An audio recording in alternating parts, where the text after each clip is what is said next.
To begin any discussion of the triangle choke, we have to talk about the major dilemma you're going to find yourself in. The major dilemma comes between two main forms of defense. Later on in the instructional, I'm going to talk about a bunch of different kinds of defense. There's probably 100 different techniques that people use to escape the triangle or to negate some of the pressure. But the two main forms come in stacking or posturing. So what we start with first is, Nico's going to go ahead and lay down.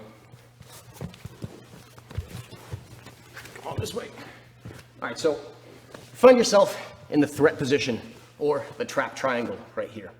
Now, my defense, the first one, and the one that most of the people where I came up were using when I was learning triangle chokes, is the stack defense.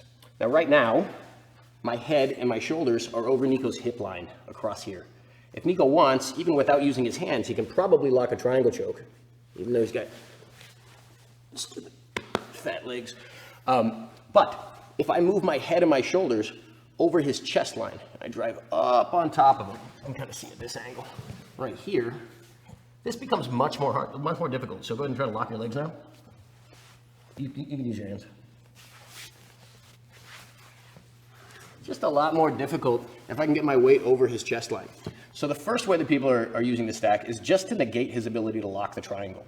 The second way is obviously you make them suffer a bit. Then you take your outside non-trapped arm, you go for a reverse crossface, and then as you drive this pressure, his knee to his face, you start turning, removing your arm, and passing that triangle. Now, all of you white belts probably are familiar with that feeling of being smashed and having your triangle choke thrown away. So the second form comes in the form of posturing. So the last one I drove in tight to him. On this one, just picture right now if I were 10 feet away from him, it'd be pretty hard for him to strangle me. So if he's trying to pull me down to finish the triangle, pull my head, whatever, my job is to push, clear his hands, and posture up and away. It's very, very difficult for him to lock, and it's very hard for him to choke me when I'm this far away from his core. So people use the posture method to come around and either open or find some other way out of the triangle. So